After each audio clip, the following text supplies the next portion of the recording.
यही out house है ना?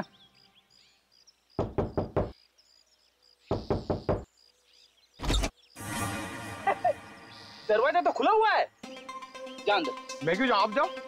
मैं सीनियर हूँ इसीलिए कह रहा हूँ। जा सर, ये सीनियर जूनियर बहुत ज्यादा हो रहा है। मैं एसीपी सर से आपकी कंप्लेंट करूंगा। फ्रेडी सर, आप अंदर जाओ ना, अंदर अंधेरा है। अरे डर तो मेरा था ना। हाँ? और वैसे भी अंदर दादा दादी है। हाँ? तू जा अंदर चल। अरे अरे फ्रेडी सर, हाँ दरवाजा खोलिए। अंदर क्या है? अरे कोई भी नहीं है, खोलिए। अंदर कोई नहीं है तो फिर तू डर क्यों रहा है? वैसे भी तू अंदर बंद कैसे हो गया? पता नहीं सर, प्लीज सर कुछ करिए। दरवाजा तोड़ूं? तोड़ दीजिए, मैं पीछे जाता हूँ।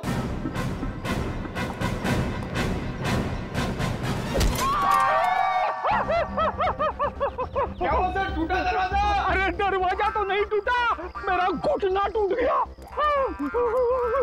क्या हुआ फ्रेडी? अरे सर ये दरवाजा जाम हो गया सर। बेचारा पंकज अंदर बंद हो गया, वो डर रहा है। दरवाजा जाम हो गया? कहाँ जाम हो गया, खुला तो है। सर अच्छा हुआ आप आ गए। ये तो पंकज, एक सीआईडी ऑफिसर होकर तुम लोग डरते हो?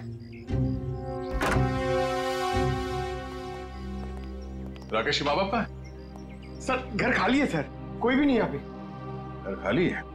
पर सर वृंदा तो कह रही थी कि उसके सास ससुर यहीं रहते हैं। बहुत शर्मनाक बात है।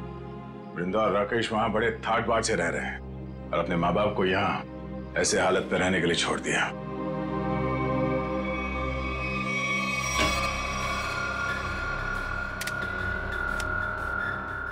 तुम्हारी एकदम खाली है। राकेश के माँ बाप घर छोड़ के चले तो नहीं है? ऐसा कहना तो नहीं चाहिए, पर हो सकता है राकेश के खून में उसके अपने माँ बाप का हाथ। तो कोई माँ बाप अपने ही संतान के साथ ऐसा क्यों करेगा? और सर वो बंटी, ये दादा दादी उसे क्यों ले गए होंगे अपने साथ? बहुत ही अजीब केस है ये। बेटे का खून हुआ है और उसके माँ बाप गायब है अपने पोते के साथ।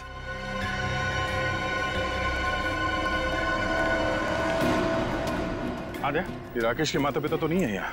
गार्ड ने कुछ बताया? नहीं, उसने भी उन्हें जाते हुए तो देखा नहीं है कहीं पे। वो कह रहा है वो तो खाने वाली वैन में सामान रखने में लगा हुआ था और बंटी का भी कुछ पता नहीं चल रहा है। एक बात तो तय है, कुछ देर पहले ही निकली हो यहाँ से, ज्यादा दूर नहीं जा सकते। कहीं इस अनुज ने तो नहीं किडनैप कर लिया इन लोगों को राकेश को मारने के बाद? अनुज को पकड़ना पड़ेगा।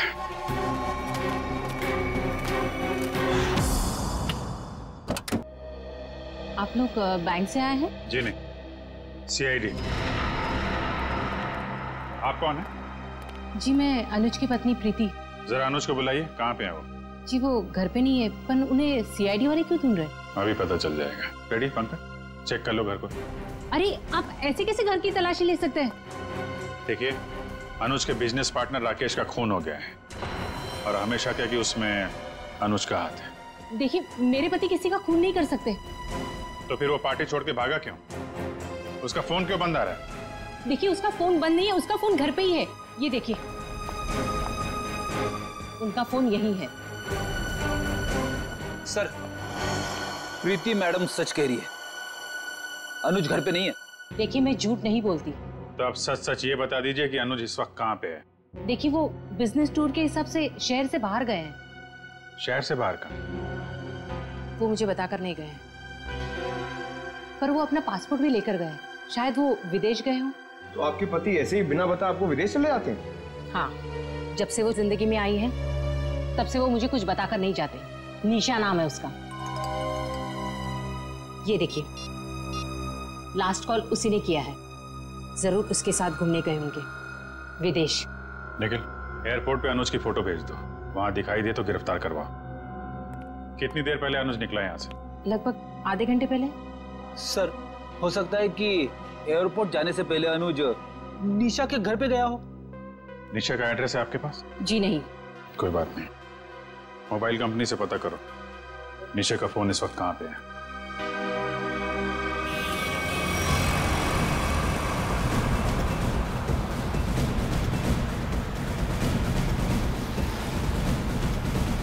सर निशा की गाड़ी यहाँ से 100 मीटर दूर है सर। रेडी, तेज चलाओ, निकलने नहीं चाहिए वो लोग। आप चिंता मत करो सर, आप भी ओवरटेक करता हूँ गाड़ी को। पहले ये बताओ मेरी लिपस्टिक का शेड कैसा है? निशा इतनी दूर से पूछोगी तो कैसे बताऊंगा? थोड़ा पास आकर पूछो ना। ज्यादा रोमांटिक होने की जरूरत नहीं है, लिपस्टिक का शेड पूछा है, समझे? वो क्या है ना, मैं बचपन से रोमांटिक हूँ। अच्छा।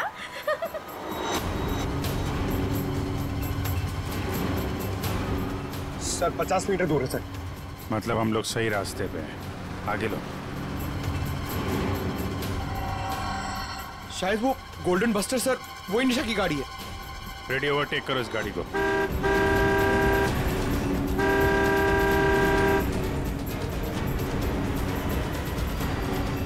अरे अनुज जी, हम सीआईडी वाले भी काफी रोमांटिक हैं। देखिए मुजरिम का पीछा करते करते कहां तक आ गए। सीआईडी?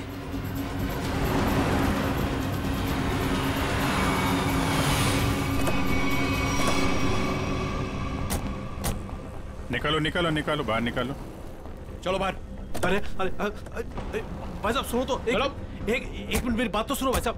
भाई ये सीआईडी हमारा पीछा क्यों कर रही है? क्योंकि जिस इंसान के साथ आप बैठी हैं वो एक खूनी है। खून? अनुज ने किसका खून किया है? अपने बिजनेस पार्टनर राकेश का। मैं खूनी के साथ अपनी नई जिंदगी शुरू करने वाली थी। अरे कहाँ जा रहा है? इस गाल का तो मेकअप हो गया है, अब इसकी बारी है। हाँ, मैंने ही मारा है राकेश को, क्योंकि वो मेरे बिजनेस करने के तरीके से खुश नहीं था और वो मेरे बिजनेस की साझेदारी भी तोड़ना चाहता था। इसलिए तुमने राकेश को रास्ते से हटा दिया ताकि सारा बिजनेस भी तुम्हारा और बिजनेस करने का तरीका भी। हाँ, क्योंकि मैं जानता था कि उसे मूंगफली के तेल से एलर्जी है, इसलिए मैंने मूंगफली के तेल को हथियार बनाकर उसे खत्म कर दिया। लेकिन पिक्चर अभी बाकी है दोस्त। क्या मतलब सारुण के साथ? अगर मैं ये कहूं कि राकेश की मौत मूंगफली के तेल से नहीं हुई है तो मैं ये कहूंगा कि सर हमें अप्रैल फूल मत बनाइए, आज अप्रैल 1 नहीं है। पंकज, मैं अप्रैल फूल नहीं बना रहा हूं। मैं आप लोगों को ये बताने के लिए आया हूं कि राकेश की मौत वाकई मूंगफली के तेल से नहीं हुई, बल्कि उसकी मौत दिल का दौरा पड़ने से हुई। और ये बात उसकी मेडिकल रिपोर्ट कहती है। ये देखो, ये राकेश के दिल का एक्सरे। ये तो पेसमेकर है ना? जी हाँ, ये पेसमेकर है। और राकेश को दिल का दौरा इसलिए पड़ा क्योंकि जब वो स्विमिंग पूल में था तब इस पेसमेकर ने काम करना बंद कर दिया। अरे वाह, इसका मतलब राकेश को मैंने नहीं मारा। मुझे फांसी नहीं होगी। एक मिनट, ज्यादा खुश होने की जरूरत नहीं है, चुपचाप खड़े रहो। डॉक्टर साहब, आपने जब पहली बार इसकी लाश देखी थी तब आपको पता नहीं चला था? यार, जब पहली बार मैंने लाश देखी थी तब ये पेसमेकर चल रहा था। पेसमेकर चल रहा था, थोड़ी देर के लिए बंद हुआ और फिर चलने लगा। अरे सर, ये कैसे हो सकता है? यही तो मेरी समझ में नहीं आ रहा जी, कैसे हो सकता है? बस हो सकता है इस अनुज के साथ कोई और आदमी भी मिला हो जिसने इस पेसमेकर के साथ कुछ गड़बड़ की। कहीं तुम्हारी गर्लफ्रेंड निशा ने तो नहीं किया ये सब? नहीं सर, ये सब मैंने अकेले किया है और मैंने पेसमेकर के साथ भी कोई छेड़छाड़ नहीं किया है। मैंने सिर्फ मूंगफली के तेल का इस्तेमाल किया है सर, और उससे जानबूझकर झगड़ा किया ताकि सुलह के बहाने उससे हाथ मिला सकूं और गले मिल सकूं, ताकि मूंगफली का तेल उसके शरीर पर लग जाए।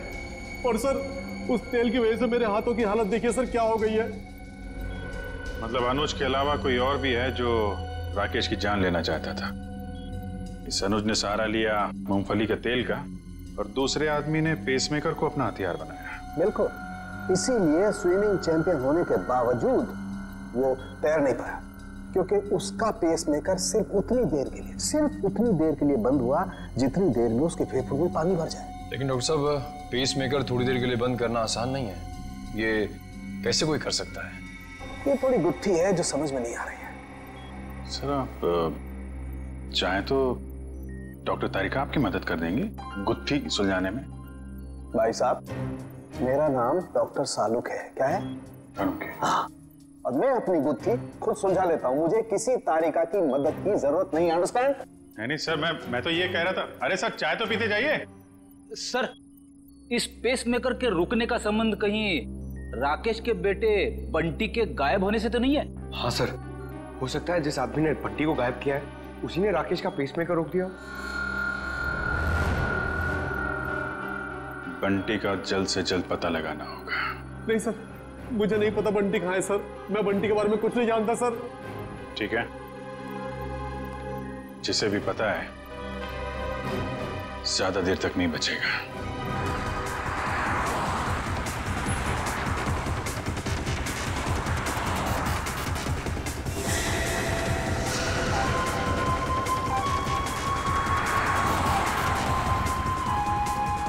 सर हो रहा बंटी, सर उधर उधर।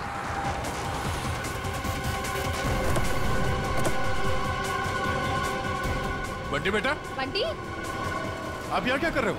आपको मेरा नाम कैसे मालूम? मैं दया अंकल हूँ सीआईडी से, और हमें सब कुछ मालूम है। आप यहाँ क्या कर रहे हो? आपको पता है आपकी मम्मी कितनी परेशान है आपको ढूंढ ढूंढ के? हा? मुझे मम्मा के पास नहीं जाना। क्यों? आपको मामा के पास क्यों नहीं जाना? मुझे दादा दादी के पास जाना है। आपके दादा दादी कहाँ हैं? वहीं तो थे, कहाँ चले गए? यहाँ पर थे। कहाँ है? चलो इधर देखते हैं। चलो।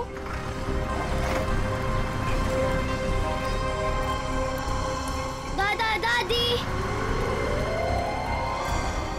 अरे अरे बंटी बेटा, बंटी तुम यहाँ कहाँ? जब आप लोग घर से निकले थे ना, तब मैं आप लोग का पीछा करते आ गया। बेटा, तू इतनी दूर तक हमारे पीछे आ गया। घर में सब परेशान हो रहे होंगे। नमस्ते, हम लोग सीआईडी से हैं। सीआईडी से? क्या बात है, सब कुछ ठीक तो है ना? जी वो हम आपको और बंटी को ही ढूंढ रहे थे। मैं जानती थी हमारा राकेश हमें बहुत प्यार करता है। देखा जी, जरा सा हम घर से बाहर निकले और परेशान होकर सीआईडी वालों को फोन कर दिया। मुझे आज पूरा यकीन हो गया कि हमारी परवरिश बेकार नहीं गई है। अरे हमारा अपना बेटा हमें बोझ कैसे समझ सकता है? कभी नहीं समझ सकता, कभी नहीं। आइए घर चलते हैं।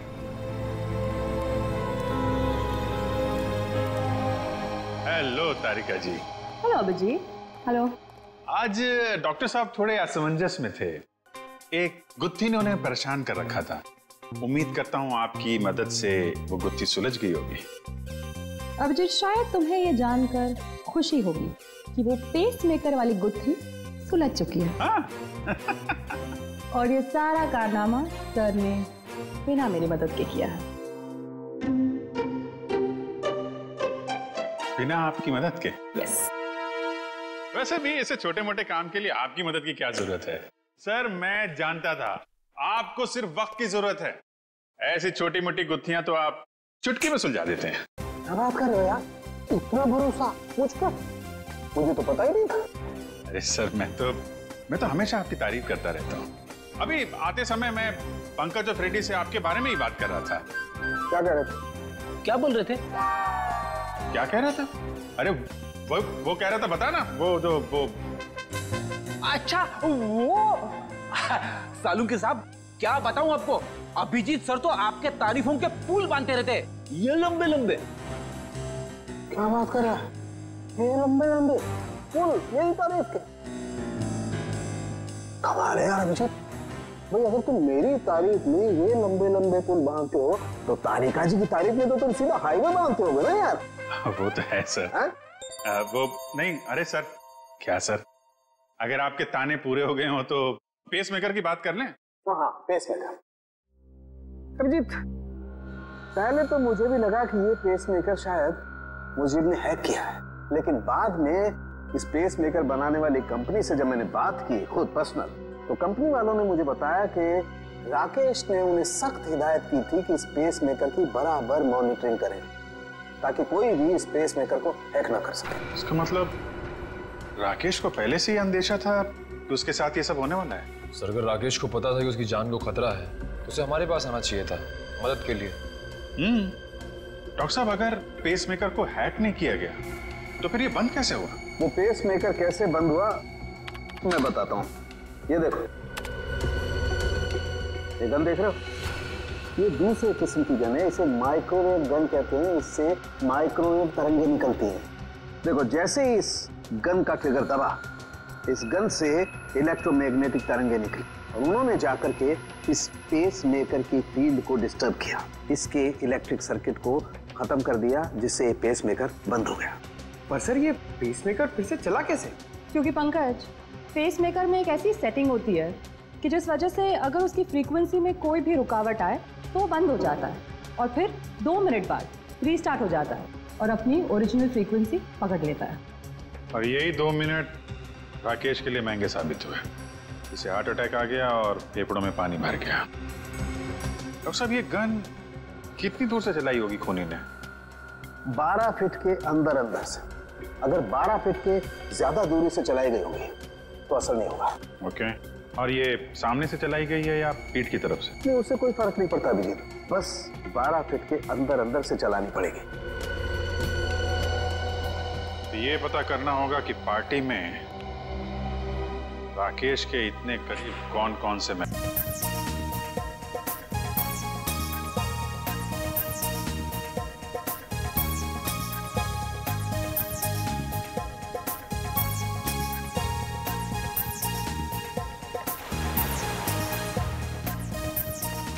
अरे वाह, काफी अच्छी पार्टी यार। लेकिन यार राकेश का ही नहीं दिखाई दे रहा। अरे वो है। ये मुझे, हाँ आप जाइए।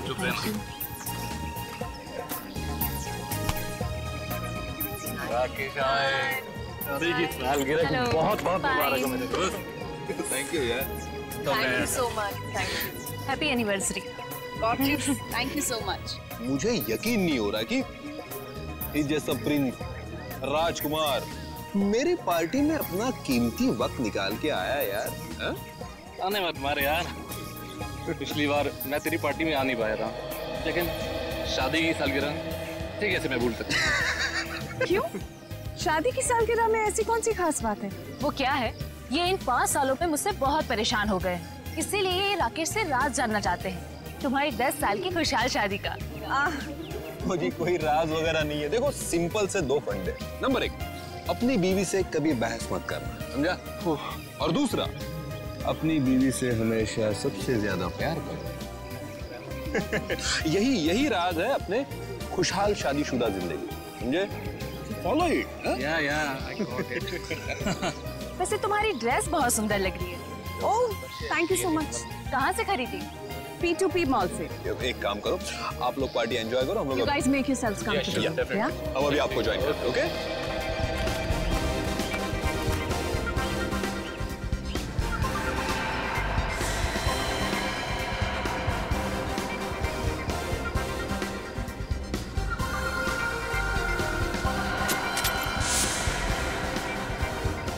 अंकल, ये सब वेजिटेरियन है? हाँ बेटा, सब वेजिटेरियन है। अच्छा। मैं मदद करूं आपकी? नहीं, मैं खुद ले लूंगा। Rakesh, I hope the buffet is laid out. मैं नहीं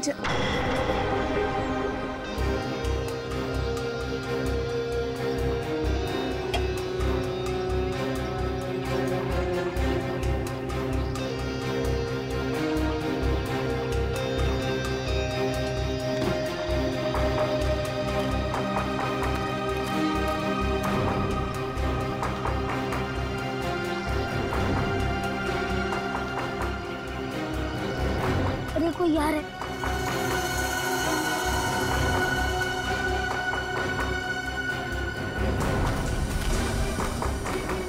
शायद चाचा ने मुझे नहीं देखा।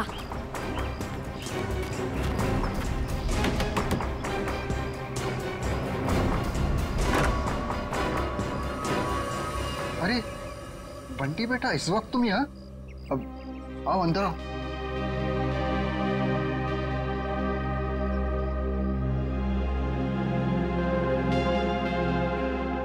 बेटा तुम आज स्कूल नहीं गए? नहीं, आज घर में पार्टी थी, इसलिए मम्मा ने मेरे स्कूल की छुट्टी करवा दी। अच्छा। आज आप लोग ये वाला खाना नहीं खाओगे, ये वाला खाओगे। बेटा, ये खाना लेके तुम्हें यहाँ नहीं आना चाहिए था, ये गलत है। और किसी ने देख लिया तो? किसी ने नहीं देखा, आप फिक्र मत कीजिए।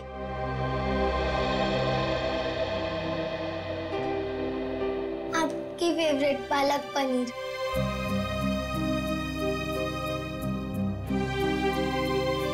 आप भी खाइए ना। हाँ बेटा, मैं भी खाता हूँ।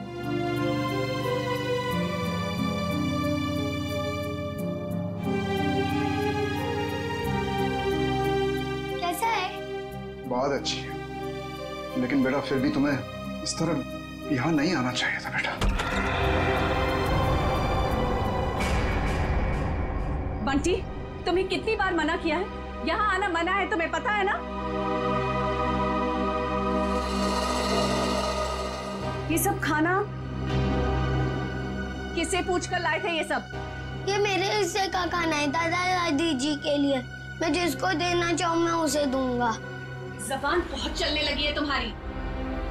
देखो बेटा, मम्मी से इस तरह बात नहीं करते। माफी मांगो मम्मी से। प्लीज रहने दीजिए। पहले तो आप मेरे बेटे के दिमाग में जहर भर रहे हैं और फिर अब मेरे सामने ये सब ड्रामा। बहू, हम क्यों जहर भरेंगे किसी के दिमाग में? आखिर तुम्हें तकलीफ क्या है? किस जन्म का बदला ले रही हो हमसे? बदला? मैं बदला ले रही हूँ? सासू माँ, आपको जानकर बहुत अफसोस होगा। इस घर में आपके लिए अगर किसी को थोड़ी सी भी फिक्र है ना, तो वो मुझे। क्योंकि अगर आप अपने बेटे के भरोसे रहे ना, तो फिर अब तक तो आप सड़क पर होती। क्यों झूठ बोल रही हो बहू? क्यों हमारे और हमारे बेटे के बीच में दरार डालने की कोशिश कर रही हो? देखिए ससुर जी, जब किसी का रिश्ता नींव से मजबूत होता है ना, तो कोई तीसरा आके दरार नहीं डाल सकता। अगर आपके बेटे की बात पर इतना ही विश्वास है आपको, तो उसे ही पूछ लीजिए। 6 महीने पहले वृद्धाश्रम के फॉर्म्स कौन लाया था? वृद्धाश्रम? जी हाँ, आपका सुपुत्र आपको वृद्धाश्रम भेजना चाह रहा था। वो तो मैं थी जिसने उसे कहा कि आप दोनों को यहाँ रहने दिया जाए, और आप लोग मुझे को खरी खोटी सुना रहे। मम्मी, तुम क्या कह रही हो? मैं नहीं मान सकता। हमारा बेटा हमें वृद्धाश्रम भेजने की कोशिश कर रहा है। हम उस पर इतना बड़ा बोझ पर गए। अब आपका ये ड्रामा है ना, मेरे सामने मत कीजिए, ठीक है?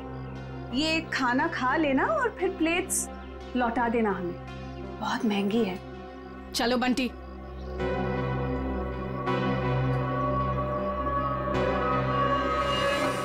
अनुज, मैंने तुमसे कितनी बार कहा यार कि बिजनेस में प्रॉफिट पाने के लिए मैं अपने असूल और आदर्श के साथ कोई समझौता नहीं कर सकता।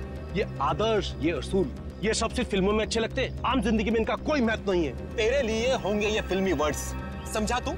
मैं जिंदगी में जो भी कुछ हूँ, आज जिस मुकाम पे हूँ, सिर्फ और सिर्फ इन आदर्शों की वजह से हूँ। और देख, मैं किसी भी कीमत पर अपने असूलों के साथ कोई समझौता नहीं करूंगा, ये बात तू समझ ले। मतलब तू साफ सुथरे तरीके से बिजनेस करना चाहता है, बिना किसी हेरफेर के। मम्मी, मुझे पार्टी में नहीं जाना, मुझे दादी दादू के पास ही रहना है। बंटी, अगर और मस्ती की ना, तो देखना पापा से कहकर हॉस्टल भिजवा दूंगी। चलो तुम। अरे वृंदा, कहाँ थे तुम? मैं सारी पार्टी में तुम्हें देखा ही। देखिए ना माँ, क्या करूँ, ये इतना शरारती होता जा रहा है दिन ब दिन। अच्छा, अब ये सब छोड़ो और चलो केक काटो, सब तुम्हारा इंतजार कर रहे हैं। आओ। ऐसे तो दूसरी कंपनी आगे निकल जाएंगी और हमारी कंपनी वहीं की वहीं रह जाएगी। अरे तो निकलने देना यार। कौन सी कंपनी कहाँ जा रही है मुझे कोई फिक्र नहीं। मैं तो ये चाहता हूँ कि भले 2 पैसे कम मिले, लेकिन जो पैसे मिले वो सिर्फ और सिर्फ ईमानदारी के। एक बात तो मैं कंफर्म हो चुका हूँ कि इसके आगे हम लोग एक साथ नहीं काम कर सकते। मैं ये पार्टनरशिप खत्म करना चाहता हूँ। मतलब तो इस छोटी सी बात के लिए पार्टनरशिप खत्म कर रहा है? ये छोटी सी बात नहीं अनुज, ये छोटी सी बात नहीं है। यही असूल, यही आदर्श मेरी जिंदगी के, मेरे बिजनेस के नींव है। और ये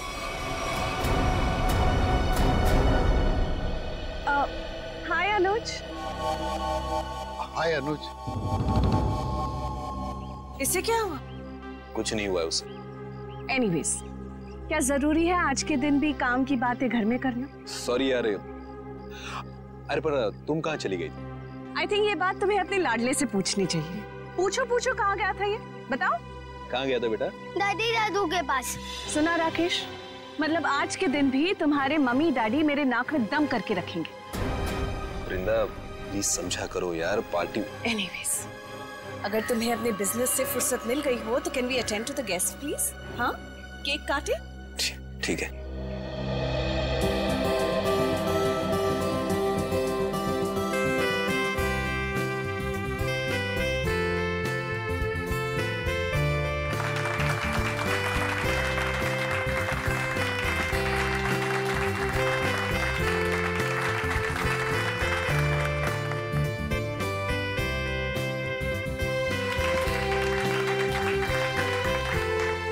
दोनों हमेशा सुखी रहो। Thank you mummy. सर एक फैमिली फोटो। जी बिल्कुल।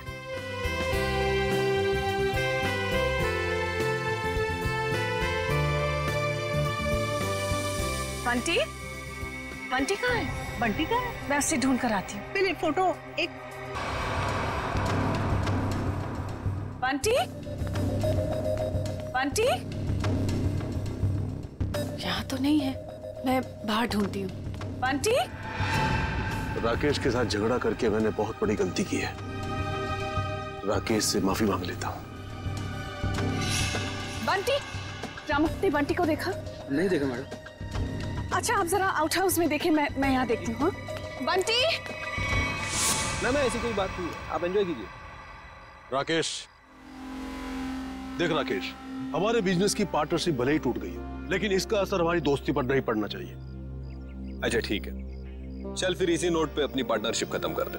जा, खाली हाथ मिलाने से काम नहीं चलेगा, गले मिल। चल, दोस्ती पक्की, खर्चा अपना अपना। Enjoy yourself, okay? कहा सुना आप? बंटी, बंटी, कोट की बंटी कहाँ चला गया? बंटी। वृंदा, वृंदा बंटी मिला? वृंदा, बंटी मिला?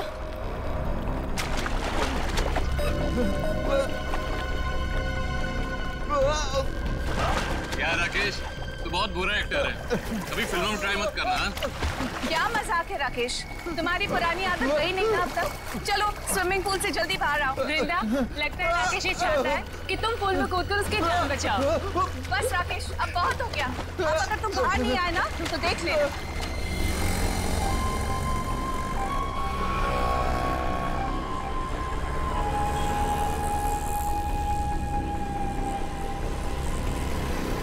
चल यार बाहर आ जा, बहुत हो गई एक्टिंग। राकेश एक्टिंग नहीं कर रहा है, इसे कुछ हुआ।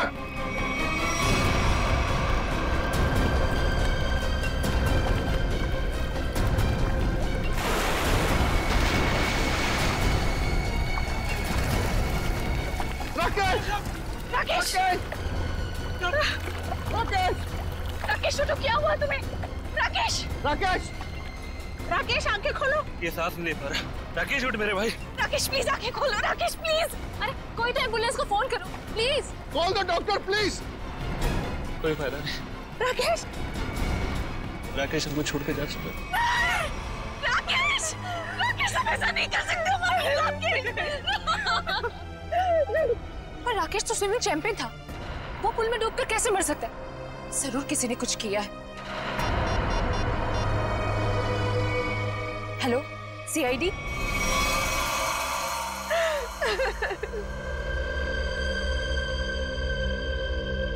बॉडी में कहीं चोट का निशान तो दिख नहीं रहा है। शायद पानी में डूबने से ही मौत हुई है इसकी।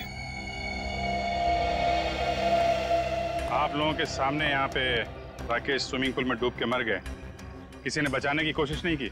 राकेश तो स्विमिंग में चैंपियन था, स्कूल कॉलेज में उसने काफी मेडल जीते थे स्विमिंग में। मुझे लगा शायद वो हमसे मजाक कर, लेकिन मजाक करना तो राकेश की पुरानी आदत थी। और वो स्विमिंग चैंपियन थे तो इस तरह पानी में डूब कैसे गए? ये तो हमें भी समझ में नहीं आ रहा। जब राकेश को पानी से बाहर निकाला तो उसके फेफड़ों में पानी भरा हुआ था क्या? हाँ, पानी था उसमें। सर हो सकता है स्विमिंग पूल में गिरने से पहले ही राकेश की मौत हो गई हो। सर वो पानी में गिरने से पहले बिल्कुल ठीक था। मौत तो पानी में डूबने से ही हुई है, लेकिन एक स्विमिंग चैंपियन पानी में कैसे डूब गया? अच्छा, पानी में जाने से पहले राकेश ने कुछ खाया था? हाँ, वृंदा ने एनिवर्सरी का केक खिलाया था। वृंदा जी, आपने राकेश को केक खिलाया था? आप मुझ पर शक कर रहे हैं? ऑफिसर्स, एक तो मेरे पति की मौत हुई है और आप जली पर नमक छिड़क रहे हैं। वृंदा जी, हमारा कहने का मतलब वो नहीं था। सर, केक मैंने भी खाया था। अगर केक में कुछ होता तो मुझे भी होता। बेटी पंकज, जरा केक देख लेना।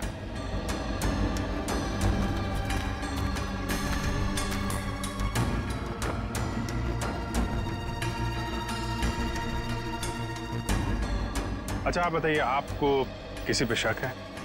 कौन ले सकता है आपकी पति की जान? अनुज हो सकता है, मुझे अनुज पर शक है। ये अनुज कौन है? वो राकेश का बिजनेस पार्टनर था। कुछ दिनों से दोनों के बीच में बहुत टेंशन चल रही थी और आज तो सर दोनों के बीच में बहुत बड़ा झगड़ा भी हुआ सबके सामने। अनुज कहाँ है? अरे कुछ देर पहले तो यही था, कहाँ चला गया? निखिल जरा देखो अनुज कहाँ है? अनुज की बैक्स्टर गाड़ी है गोल्डन कलर की। और मेरा बेटा बंटी कुछ वक्त से गायब है सर। सब जगह ढूंढ लिया, नहीं मिल रहा वो। आपका बेटा गायब है? कब से? कुछ 1 घंटे से। सर ना ही अनुज मिला, ना ही उसकी गोल्डन कलर की बेस्टर कार। अनुज को फोन लगा हमारे किसी के पास?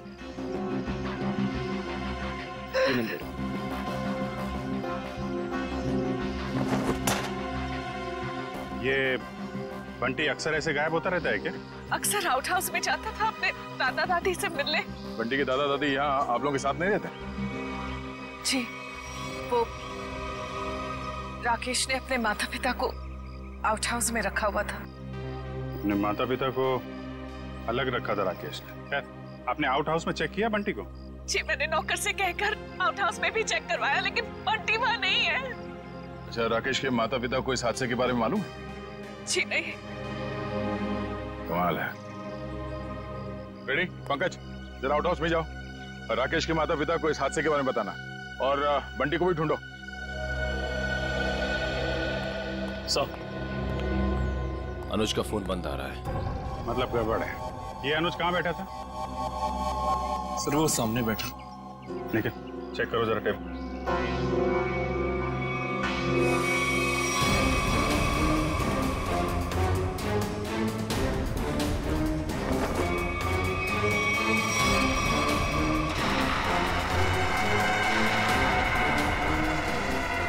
मूंगफली का तेल? सर और टेबल के नीचे ये मूंगफली का तेल मिला है। तो मूंगफली का तेल कोई यहाँ पार्टी में क्यों लेके आएगा? मूंगफली का तेल? इसका मतलब अनुज ने ही राकेश को मारा है। सर राकेश को एलर्जी थी मूंगफली के तेल की, बहुत सख्त एलर्जी। तो अनुज ने किसी बहाने मूंगफली का तेल राकेश को लगा दिया, शायद हाथ वाथ मिलाने के बहाने। और सिर्फ हाथ, अनुज ने राकेश को गले भी लगाया था।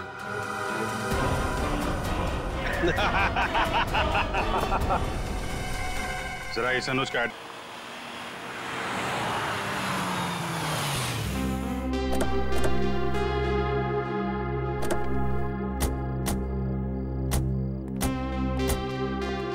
दादी मुझे बहुत भूख लग रही है, मुझे पापा के साथ खाना खाना और वीडियो गेम भी खेलना है। हाँ बेटा, मैं जल्दी जल्दी अपने हाथों से कुछ बना के खिला देती हूँ। हाँ क्या बात है रामू, तुम रो क्यों रहे हो? अच्छा अच्छा, हम इसे छोड़ के चले गए थे ना, उदास हो गया होगा। चिंता मत कर, अब यहाँ से कोई नहीं जाएगा। आइए।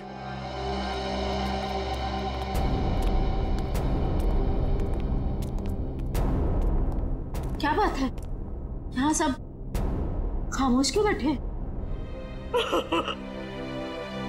दरअसल बात यह है कि बात क्या है बताओ तो सही। राकेश अब क्या हुआ राकेश को? मेरा बेटा ठीक तो है ना? अरे बोलते क्यों नहीं आप?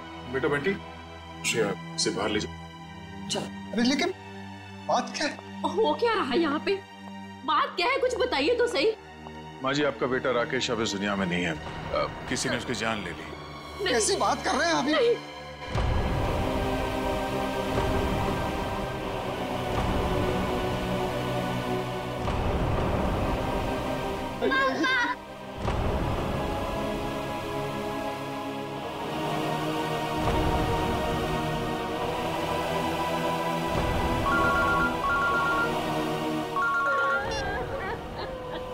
हाँ सचिन, ठीक है, हम लोग आ रहे हैं।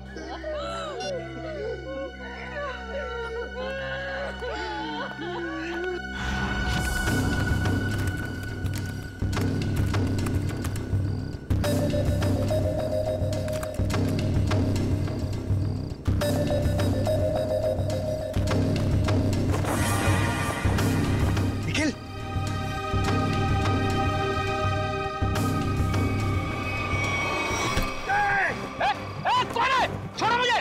क्या सोचता था तू? सीआईडी की आंखों के सामने से सबूत नष्ट कर देगा। बाहर आ! अबे पंकज, मेरा पैर छोड़। ये मेरा नाम भी जानता है, मैं फेमस सीआईडी वाला हो गया हूँ। अबे तुझे फांसी होगी। बाहर निकल, निखिल, दया सर को बुला। क्या हो पंकज? सर, ये खूनी का पैर मेरे हाथों में है। अच्छा, निकालो खूनी को बाहर। सत्यानाश हो तेरा, सत्यानाश हो तेरा। ये खूनी है? Freddy sir. हाँ, मैं खूनी लगता हूँ तुझे? सर, आप टेबल के नीचे क्या कर रहे थे? अबे सबूत इकट्ठा कर रहा था, मक्खियां नहीं मार रहा था मैं। चलो, पार्टी में आए मेहमानों के वीडियो में क्या मिला देखते हैं। सर, बाकी सारे वीडियो चेक के लिए उसमें कुछ नहीं मिला, बस ये आखिरी वीडियो देख रहा था।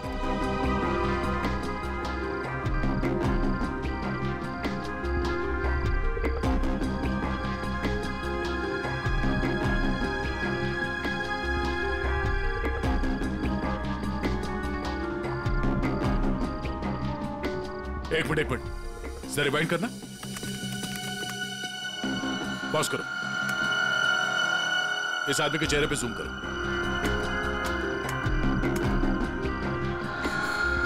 सर, ये तो शेफ है।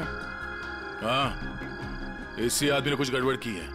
जरा इसे रिवाइंड करके प्ले करो।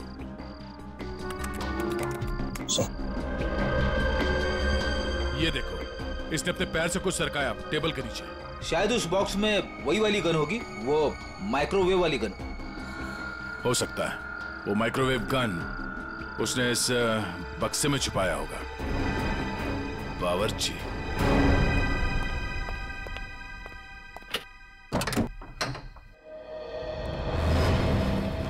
मिस्टर प्रवीण, कैसे हैं आप? जी मैं अच्छा हूँ, पर आप लोग कौन है? हम लोग सीआईडी से हैं। सीआईडी? आप कहीं जाने की जल्दी में लग रहे हैं। जी मैं बाजार जा रहा था सब्जियां लेने के लिए। सब्जियां लेने के लिए? क्या बात है, ऐसा बैग? जी वो आज शाम को पार्टी है, उसी के लिए। अरे वाह, तो भाई हमें भी तो बताइए कि शाम की पार्टी में क्या क्या बन रहा है? हाँ जी, शाही पनीर, दाल मखनी, मलाई कोफ्ता। क्या बात है सर, एक बार प्रवीण जी जेल आ गए तब तो कैदियों की हर रोज दावत होगी। मैं क्यों जेल में दावत देने लगा? वो भी पता चल जाएगा। अच्छा, आज की पार्टी में तुम वो माइक्रोवेव गन लेके जा रहे हो या फिर अब उसकी जरूरत नहीं है? Microwave gun? वो क्या होती है? वो गन कुछ इस तरह की होती है। फर्क सिर्फ इतना है कि उससे तरंगे निकलती हैं और मेरे गन से सिर्फ गोलियां। सर इसे नीचे कीजिए, इसे नीचे कीजिए सर। बावर्ची साहब, अगर दया सर की गोली चखना नहीं चाहते हो तो जल्दी बताओ, क्यों मारा राकेश को? उनके कहने पर। उसका कुछ नाम भी तो होगा ना? हाँ?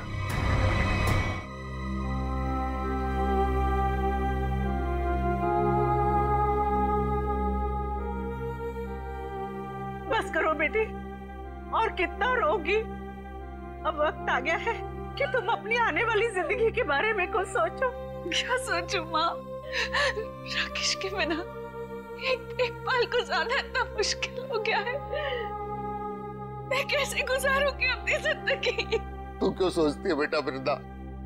हम लोग है ना तेरे लिए, तेरे माँ बाप तेरा और बंटी का पूरा ख्याल रखेंगे।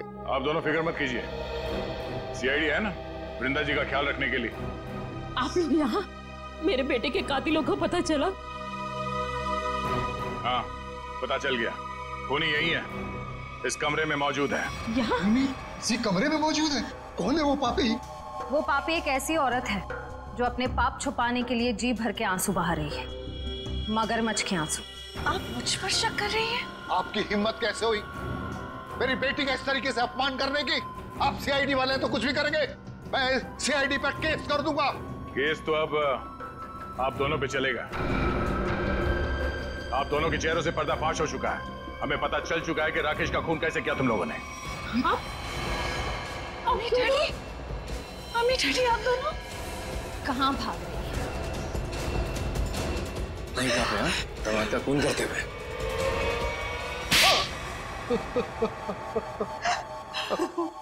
हमने अपनी बेटी की शादी राकेश से इसीलिए की थी कि उसकी दौलत को हम अपने बिजनेस में लगाएंगे और अपने बिजनेस को नई ऊंचाइयों पे पहुंचाएंगे। ऐसा तभी हो सकता था अगर राकेश वृंदा के हाथ की कठपुतली बना रहता, इसलिए मैं वृंदा को सिखाती रहती थी कि कैसे अपने सास ससुर को राकेश से दूर रखना चाहिए। शर्म आनी चाहिए आपको। आप अपनी बेटी को अच्छे संस्कार देने की बजाय ऐसी शिक्षा देती रही। मगर फायदा क्या हुआ? राकेश की डोर वृंदा के हाथ से छूटती जा रही थी और आप लोगों को वो नया घर भी लेके दे रहा था। और उसने मेरे बिजनेस में पैसे लगाने भी बंद कर दिए थे। बस इतनी सी बात के लिए आपने अपनी इकलौती बेटी को विधवा कर दी। कैसे माँ बाप है आप दोनों? हमें माफ कर देना बेटी। हमने सोचा था राकेश की मौत के बाद सारी दौलत तुम्हारी हो जाएगी और फिर हम बाकी की जिंदगी सुख चैन से बिताएंगे। और एक बार भी ये नहीं सोचा कि राकेश के माता पिता की आने वाली जिंदगी कैसे कटेगी उनके बेटे के बिना। बंटी के सर के ऊपर से उसके पिता का साया निकाल दिया, ये नहीं सोचा आपने? शर्म आती है मुझे आप दोनों को अपने माँ बाप कहते हुए। नहीं बेटी, खबरदार खबरदार, जो आइंदा से मुझे बेटी कहा तो ऑफिसर्स ले जाइए इन्हें।